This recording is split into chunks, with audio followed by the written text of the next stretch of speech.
Item ಯಾವುದೇ ಇರಲಿ try ಮಾಡಿ ಆಚಿ ಚಿಕನ್ ಮಸಾಲಾ. ಮಂಡ್ಯದಲ್ಲಿ ಲೋಕಾಯುಕ್ತರ ಬೇಟೆ ಮುಂದುವರೆದಿದೆ.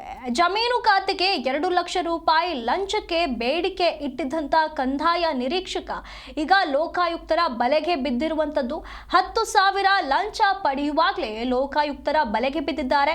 ಲೋಕಾಯುಕ್ತ ಬಲೆಗೆ ಬಿದ್ದಿದ್ದಾರೆ RI ಮಧುಸೂದನ್ ಹಲಗೂರಿನ ವಿಭಾಗದ ಕಂದಾಯ ನಿರೀಕ್ಷಕರು. ಮಂಡ್ಯ ಜಿಲ್ಲೆಯ ಮಳವಳ್ಳಿ ತಾಲೂಕಿನ ಕಚೇರಿಯಲ್ಲಿ ಲಂಚ ಸ್ವೀಕರಿಸುವಾಗ ಲೋಕಾಯುಕ್ತರ ಬಲೆಗೆ ಬಿದ್ದಿರುವಂತದ್ದು. ಇಲ್ಲಿ ಜಮೀನು ಪೋಡಿ ಮಾಡಿ ಖಾತೆ ಮಾಡಿಕೊಡೋದಕ್ಕೆ ರೈತರೊಬ್ಬರು ಅರ್ಜಿ ಸಲ್ಲಿಸಿದ್ರು. ಆದರೆ ಇವರು 2 ಲಕ್ಷ ಲಂಚಕ್ಕೆ ಬೇಡಿಕೆ ಇಟ್ಟಿದ್ರು. ಆದರೆ ಮುಂಗಡವಾಗಿ 10,000 ಲಂಚವನ್ನ ಪಡೆಯುವಾಗ ಲೋಕಾಯುಕ್ತರ ಬಲೆಗೆ ಬಿದ್ದಿದ್ದಾರೆ. ಲೋಕಾಯುಕ್ತ ಇನ್ಸ್ಪೆಕ್ಟರ್ ರವಿಕುಮಾರ್ ನೇತೃತ್ವದಲ್ಲಿ ಈ ಒಂದು ದಾಳಿ ನಡೆಸಲಾಗಿದೆ. ಹಾಗಾಗಿ ಲಂಚ ಪಡೆಯುತ್ತಿದ್ದ RIಯನ್ನ ವಶಕ್ಕೆ ಪಡೆದು ನ್ಯಾಯಾಂಗ ಬಂಧನಕ್ಕೆ ಒಳಪಡಿಸಲಾಗಿದೆ. ಹಲಗೂರು ವಿಭಾಗದ ಕಂದಾಯ ನಿರೀಕ್ಷಕ ಮಧುಸೂದನನ್ನ ಲೋಕಾಯುಕ್ತ ಪೊಲೀಸರು ಬಂಧನಕ್ಕೆ ಒಳಪಡಿಸಿರುವಂತದ್ದು. ಮಂಡ್ಯ ಜಿಲ್ಲೆಯ ಮಳವಳ್ಳಿ ತಾಲೂಕು ಕಚೇರಿಯಲ್ಲಿಯೇ ಲಂಚ ಪಡಿತಾ ಇದ್ದಂತ ಸಮಯದಲ್ಲಿ ಲೋಕಾಯುಕ್ತರ ಬಲೆಗೆ ಬಿದ್ದಿರುವಂತದ್ದು.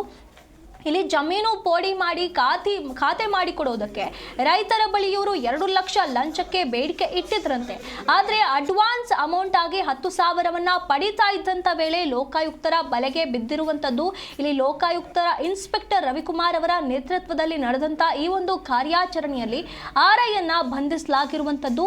RIಯನ್ನ ವಶಕ್ಕೆ ಪಡೆದು ನ್ಯಾಯಾಂಗ ಬಂಧನಕ್ಕೆ ಒಳಪಡಿಸಲಾಗಿದೆ. ಮೊನ್ನೆಯಷ್ಟೇ ಲಂಚ ಪಡಿತಾ ಇದ್ದಂಥ ASIಯನ್ನ ಬಂಧಿಸಿದ್ರು ಲೋಕಾಯುಕ್ತ ಪೊಲೀಸರು. ಈಗ ಮತ್ತೆ ಇದೇ ರೀತಿಯಾದಂಥ ಕಾರ್ಯಾಚರಣೆ ಮುಂದುವರೆದಿರುವಂಥದ್ದು. ಮಂಡ್ಯದಲ್ಲಿ ಲೋಕಾಯುಕ್ತರ ಬೇಟೆ ಮುಂದುವರೆದಿದೆ. ಹಾಗಾಗಿ ಈ ಒಂದು ಬೇಟೆಗೆ ಮತ್ತೊಬ್ಬರು ಈಗ ಬಲಿಯಾಗಿರುವಂಥದ್ದು.